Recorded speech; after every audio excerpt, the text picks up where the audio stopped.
Yo, what's good my people? Welcome back to the SillyMMA channel, and we return for the third week consecutive because I'm Mr. Consistent like that for this week in MMA. This is this week in MMA number 3, and it's not been as active as the last 2 weeks to be honest, but there's been action. Of course, we've had the petition, many other stuff, all of that bollocks. Before we get into the video, please leave a like and subscribe. All the fight news, all the beef, all the fighter news, all of that shit in 15-minute video every week. And let's get into the first topic, of course, the viral Jon Jones petition. It started off on a measly Monday night or something like that, 6,000 signatures, and it has just taken off. I mean, people want it, you know, the people want it, and Jon Jones needs to get stripped. It's not often that you see the UFC fan base gather together, clamour together, you know, and come to unity like this. We're a bunch of dickheads, we're all a bunch of degenerates that just shit on each other and slam on each other. 170,000 of us are agreeing on the same thing, and we've had enough. You know, Jon Jones is milking this situation enough. This week in MMA, one of the topics has been Jon Jones doing one form of ducking, either ducking by getting freaky in a swimming pool with men, either ducking by chatting loud on Twitter, and you know, he continues to do stuff like that. We'll get onto in a minute. But this is the petition that we need to pay attention to, and I can't wait for the media day. Dana White gets asked, "Hey Dana, what do you think about the petition?" I say, we'll see on Tuesday. Like, oh mate, what a knob. I hate Dana White. But anyway, that's the petition. And even Tom Aspinall sharing it. You know, this is not a small thing. He has seen it himself, and I'm guaranteeing you Jon Jones has obviously seen it. I mean, he's addressed it in tweets that are going to come up. And also Jon Jones, look, he's asked about one more road in the UFC. And you don't know what life holds as far as fighting. There's a lot of great competition still in the UFC. I have a lot more options than a lot of the fighters as far as the ability to leave and return, bro. You have no options. You ain't cutting down 205. You're a big grizzly bear nowadays. Your only option is Tom Aspinall, and you're not fighting him. Alright? You're not fighting again in the UFC. We know that. Can you just leave the belt? Or can we just strip him, as the petition says? You know, we've had enough of Jon Jones' antics. No, he's not relevant anymore. No one gives a shit about Jon Jones in 2025 except from these casuals, you know. They might pull in an extra fucking 50,000 pay-per-views, but it's disgraceful to the sport. You know how Islam has to vacate when he moves up, Poirier has to vacate. Fucking Jon Jones, it's not vacating. It's not fighting the #1 contender, the interim champ. Imagine in any other division, another guy was fighting his interim champ. Imagine everybody's vote was for the interim belt, and Poirier said, "No, fuck that shit. I'ma fight fucking Rodriguez instead." It doesn't make sense. It's bullshit, bro. It's absolute bullshit. And he concedes the Duck told me in the same interview, he said, "I'm so connected to winning. If I ever lost, I'd be devastated." Brother, you must be devastated then, because you already lost to Reyes, and you know you're going to lose to Aspinall. And Aspinall, you know what? He's been the nice guy, you know. "Hello, John. Nothing personal, mate." He's been starting to turn the heel. You know what I mean? Turn the heel. He's starting to become the heel, become the villain. Look at these videos that he's been putting out on his Instagram reels. He's gone away from the fucking rate these foods 1 to 10 and blind rate UFC tattoos, and he's getting into Jon's head, and this is exactly what we need to fire up Jon Jones, even though he's never fighting again.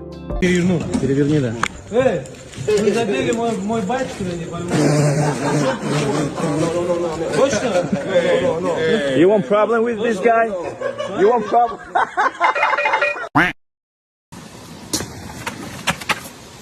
Great, get off. Sorry, it's a Jones thing, Tom. Залик уже взял свою команду Джонса. So, on my command here, my team has global. I mean, they're fucking great. These are good reels. And then Jon Jones saying, "Rent free." I mean, this guy's name is Johnny Meat. Alright, this tells me everything I need to know about this absolute poor social excuse of a goat for our sport, bro. Of course, he's going to be rent free. You're the champ. You're not giving him the belt.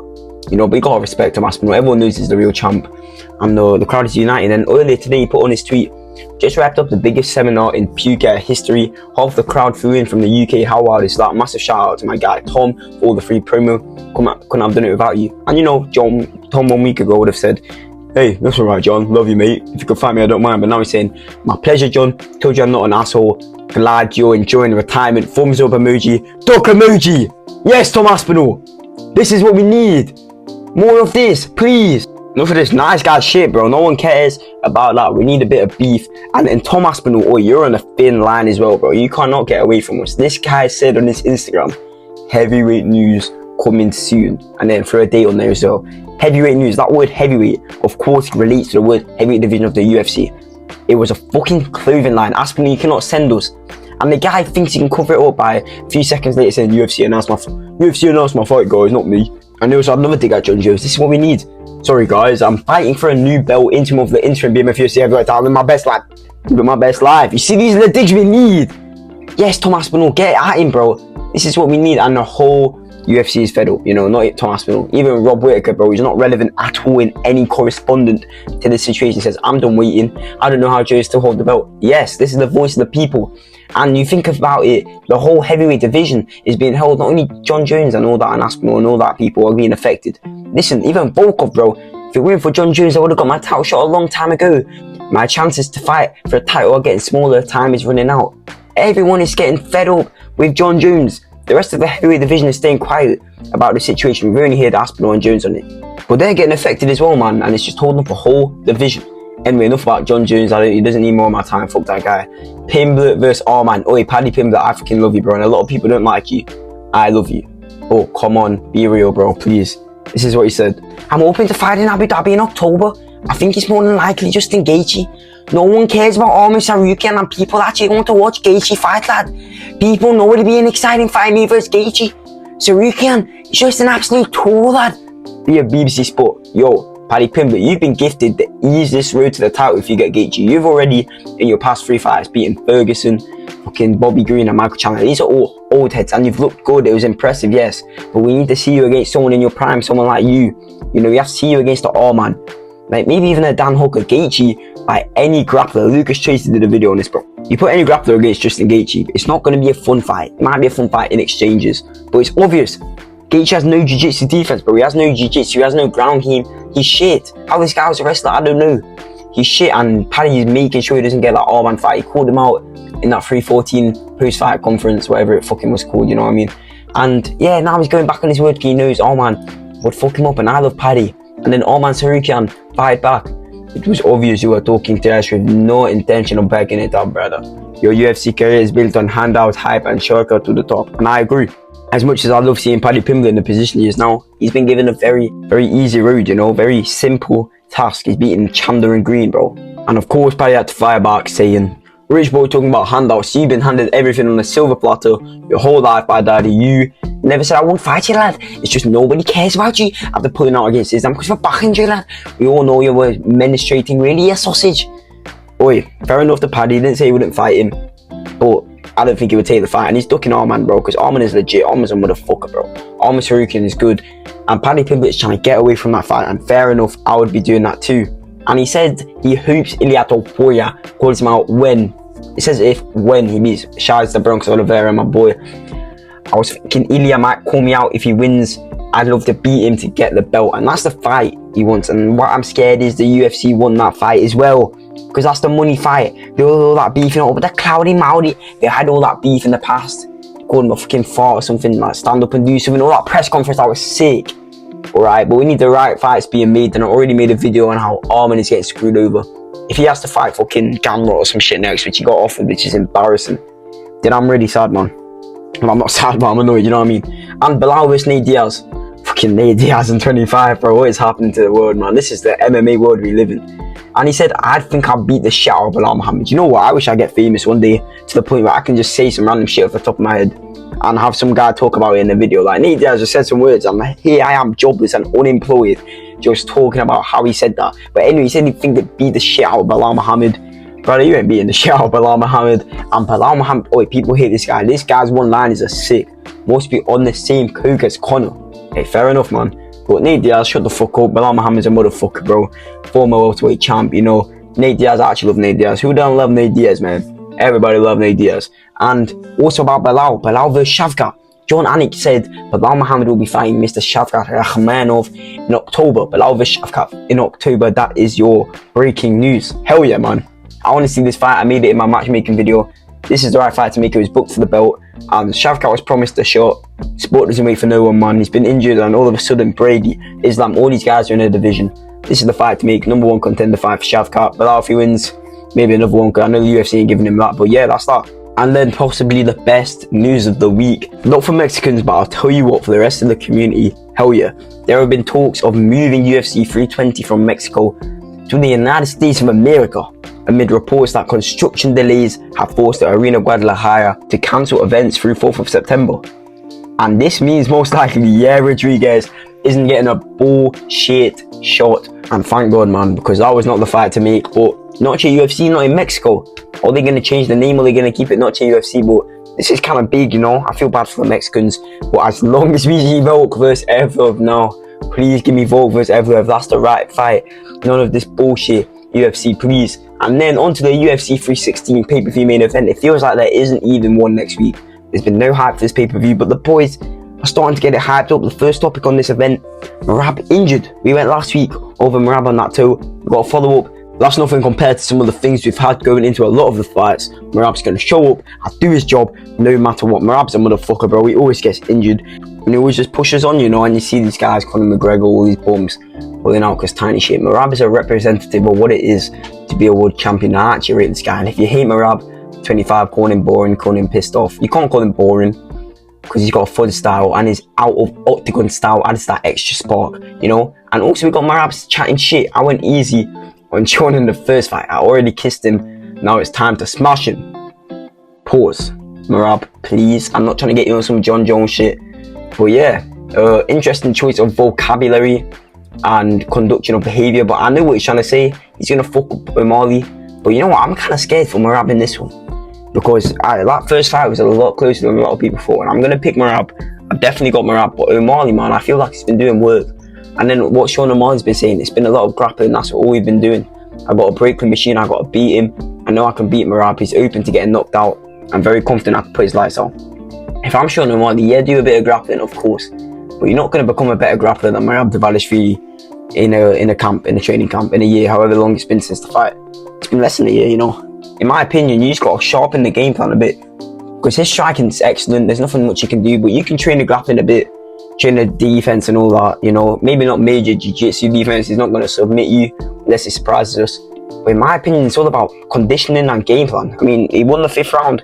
We know O'Malley has it in him. He could definitely knock Merab out. And I see that. I could even see an O'Malley decision. You know what? If O'Malley wins by decision, I'm going to clip this and put it as the intro of all of my videos after that event. But yeah, I think it's an interesting game plan. But you know, anyway, I mean, it's not interesting. Why would you not work grappling against Merab? But there's nothing you can really do against his grappling, no matter the work you do. Anyway, off the main news, Edwards versus Morales. I made this in my matchmaking video that did pretty well the other day. And yeah, this is the perfect fight. Edwards is shit. I don't know how this guy's a champ. He gets knocked out by Morales, in my opinion. You know what? Morales is too lengthy, he's too long, he's too big for these guys, you know. Edwards isn't that guy, bro. He isn't that guy, he just isn't that guy. And Morales is a big, strong, powerful prospect, just melted Gilbert Burns. I would love to see this fight. I would love to see Edwards get his head banged off the canvas, even though I'm a UK supporter. I still hate that cocky son of a bitch. Anyway, Umar Nurmagomedov return, brother. Let's go, brother. I'm getting ready for October, brother. A lot of people are slandering this guy. Aye, fighting 2 times a year ain't that bad. But you know, he should have fought Jan. But of course, Jan's been match made in an interesting fight, which I'll get onto later. But who's he going to fight? Maybe a Figgy, maybe a Sandhagen. He's already fought him. I think Figgy will be next. Maybe something along that lines. And then Kevin Lee to PFL. He signs with the PFL, steps into the lightweight semi-final main event against Gabriel Badano, brother. That's Umar's second account. I'm obviously joking, but you know what I mean. Hey, Kevin Lee. I like Kevin Lee. I hope he does well there. And then posters. UFC 317 posters out. And their team have locked in. The UFC team has locked in. That is a beautiful poster. Usually, the UFC drop a shitty poster and then random bums on Twitter with free access to Canva make a better one. But this is a good poster. We're getting hyped for 317. And the UFC 318 poster. Man, this is not it, man. You know, I mean, they got the names of the people they beat on the resume and all that. This is a shitty poster in my opinion.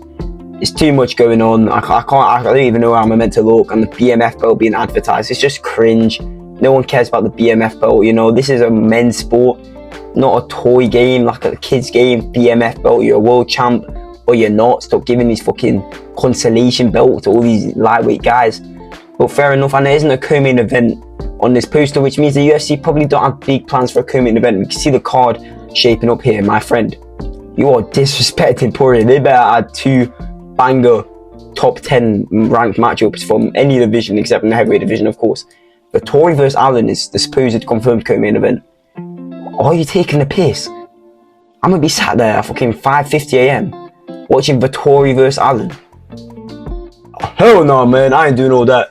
Anyway, I am, but fight news. Anyway, the first main fight news for this week: Petition versus Micheal. UFC, you have been bottling it so hard. What are you doing? Petition versus Micheal. Yan is on a 2-fight win streak over your dong, ranked number 6, not ranked number 5, and fucking Figueiredo. Figueiredo should have fought Micheal if you're gonna do it this way, and Yan versus Santig.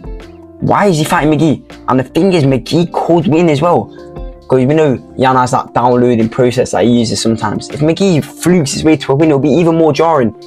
But he won't. Petition is gonna fuck him up. This is a shitty fight, and even putting this one on the fight night. Man, that UFC Abu Dhabi card is already stacked. Put this on UFC 318, it would be such a better card. You know, but Petition takes this matchup. It's an easy win for him in my opinion, even though I just said Micheal could fluke his way to his win. Because he could. Micheal is a good man, he's a good fighter. But, nah, Yan's going to overwhelm him in the boxing, the skill level. And then also, we've got Volta Worker versus Kennedy Nzechukwu. This is why the heavyweight division is shit. These are the two guys, in my opinion, that actually have prospect in that division. And you want to matchmake them and kill one of them? Interesting. I've got Volta Walker by submission here, by the way. And then we've got Yuan Satabaladiev versus Dion Nuzagayev. This is just bums fighting in China. And then, this is pretty bad matchmaking, but it's not that bad. Stephen Wonderboy Thompson versus Gabriel Bonfim. Bonfim, of course, a big prospect. But can we please let Wonderboy rest? This guy's fought Belal, Shavkat, Numanza, Buckley. And now he's fighting Bonfim. You might just smother him for 3 rounds straight. Please, stop, man. Stop bullying this guy. Give him MVP. Give him Nurmagomedov. You know, this is just a boring fight. It's not a boring fight, but I hope Wonderboy styles on him. I hope he absolutely dogs him, but I think Wonderboy, honestly, he's just past it. I don't think he has it in him anymore. And we have Marco Medeiros taking on this guy. He just looks happy to be here. I don't know his name. We have Chaos Williams versus Belal Muhammad's younger brother, aka Albert Taziavoyan, the debutant. That's at UFC 316. We have a banger for UFC 318. Hell yeah. Daniel Zaluba versus Michael Johnson. I was just saying, add some decent fights to the UFC 318. I don't mean decent fights like this. I mean ranked fights that are good for the main card. But man, I don't mind this as a prelim. This is a sick prelim. This is sick. This is war. And we have Haider Amil versus Jose Delgado. 2 big featherweight prospects. Find out. This would be pretty fun. We got Nicolai Vatequino versus Francisco Prado. And we have Karim Silva versus JJ Aldrich. Let's go. Let's go. We will be there. And we have Jake Matthews versus Chidi Injukeni, which is actually a pretty fun fight. And Calvin Cater versus Steve Garcia. And that's also a very, very fun fight. And for the moment of the week, NinaDrama, not my favourite person in the world. But of course, she got slammed on her head. Let's play that now. Hell yeah. No. Oh, brother. Don't. No.